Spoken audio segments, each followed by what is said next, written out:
Hello guys, நாம் இந்த வீடியோவில் எதை பற்றி பார்க்க போகிறோன்னா, ரேஷன் கடையில் வந்து பார்த்திங்கன்னா எப்போங்க வேலை வரும் அப்படின்ட்டு நிறைய பேர் கேள்விகள் கேட்டுகிட்டே தாங்க இருக்காங்க. அதுக்கான முடிவுகள் எல்லாமே இந்த வீடியோவில் டீட்டெயிலாக பார்க்கலாம். வாங்க வீடியோக்குள்ளே போகலாம். ரேஷன் கடையில் வந்து பார்த்திங்கன்னா கிட்டத்தட்ட 4 மாதங்கள் ஆயிடுச்சுங்க, இன்னும் வேலைவாய்ப்புகள் வரலை.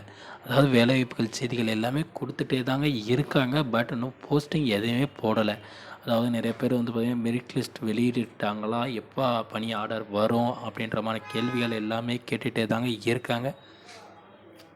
இதுக்கு எல்லாமே வந்து பார்த்திங்கன்னா அரசாங்கம் வந்து பார்த்திங்கன்னா பதில் சொல்ல தாங்க போகுது. அதாவது வந்து பார்த்திங்கன்னா கிட்டத்தட்ட நமக்கு கிடைக்கப்பட்ட தகவல் என்னென்னு வந்து பார்த்திங்கன்னா உதவி மையத்து மூலமாக என்ன சொல்லியிருக்காங்கன்னா, இந்த மாத இறுதிக்குள்ளே வந்து பார்த்திங்கன்னா மெரிட் லிஸ்ட் வெளியாகிடும். யார் யார் செலெக்ஷன் லிஸ்ட்டில் இருக்காங்க எல்லாமே வெளியிட்டுருவாங்க அப்படின்ற மாதிரி சொல்லியிருக்காங்க.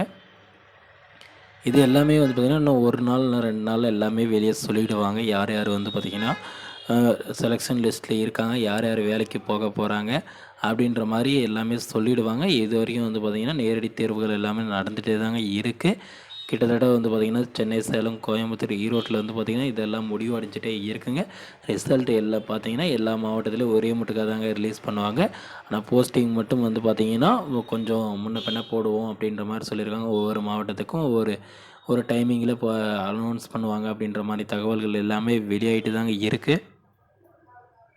இதனால் வந்து பார்த்திங்கன்னா நீங்கள் அடுத்த மாதத்துலேருந்து வந்து பார்த்திங்கன்னா ரேஷன் கடைக்கு வேலைக்கு போகிறதுக்கான 100% வாய்ப்புகள் இருக்குங்க. நீங்கள் உங்களோட மெரிட் லிஸ்ட்டுக்காக வெயிட் பண்ணியிருந்தாலும் சரி, இல்லைன்னா செலெக்ஷன் லிஸ்ட்டுக்காக வெயிட் பண்ணியிருந்தாலும் சரிங்க, இன்னும் கொஞ்ச நாளில் எல்லாமே தெரிஞ்சுதுங்க நீங்கள் வேலைக்கு போவீங்களா போக மாட்டீங்களா அப்படின்ட்டு. ஏன்னா கூட்டுறவுத்துறையில் வந்து பார்த்திங்கன்னா அறிவிச்சிட்டாங்க. அதாவது வேலை ஆர்டர் வந்துடும் அப்படின்ற மாதிரி சொல்லியிருக்காங்க. இந்த ஆர்டர் வந்து பார்த்திங்கன்னா உங்கள் வீட்டுக்கே வந்துடும் அப்படின்ற மாதிரி சொல்லியிருக்காங்க. அதாவது ஏற்கனவே வேலை செய்கிறவங்களுக்கு வந்து பார்த்திங்கன்னா பதவி உயர்வு கொடுத்த உடனே வந்து பார்த்திங்கன்னா உங்களுக்கு வந்து பார்த்திங்கன்னா பணி ஆணை வரத்துக்கான வாய்ப்புகள் 100% வாய்ப்புகள் இருக்குதுங்க. இந்த பணி ஆணைகள் அனைத்தும் வந்து பார்த்திங்கன்னா கொஞ்சம் முன்ன பின்ன வந்து பார்த்திங்கன்னா வேறுபடும் அப்படின்ற மாதிரி அரசாங்கம் சைடு சொல்லியிருக்காங்க. இது கிட்டத்தட்ட பிப்ரவரி 15ஆம் தேதி இந்த அறிவிப்புகள் எல்லாமே வெளியாகும் அப்படின்ற மாதிரி சொல்லியிருந்தாங்க.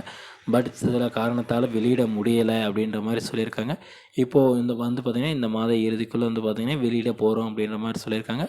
எந்தெந்த உங்கள் ஊரில் வந்து பார்த்திங்கன்னா எங்கே போஸ்ட் போடுறாங்க அப்படின்ற மாதிரி தகவல்கள் அனைத்துமே வந்து பார்த்திங்கன்னா இன்னும் கொஞ்ச நாளில் உங்களுக்கு வந்து பார்த்திங்கன்னா எஸ்எம்எஸ் மூலமாக வந்துடுங்க. நீங்கள் தேர்வாயிருந்தீங்க அப்படின்னா உங்களுக்கு வந்து பார்த்திங்கன்னா பணி ஆர்டர் வந்துடுங்க. ஓகே ஃப்ரெண்ட்ஸ், இந்த மாதிரியான யூஸ்ஃபுல்லான வீடியோஸ் வேணால் நம்ம சேனலை சப்ஸ்கிரைப் பண்ணி வச்சுக்கோங்க. அப்போ தான் நான் போடக்கூடிய ஒவ்வொரு வீடியோவும் பார்த்திங்கன்னா மொபைலுக்கு வந்து நோட்டிஃபிகேஷன் வரும் ஃப்ரெண்ட்ஸ். Okay, thank you friends.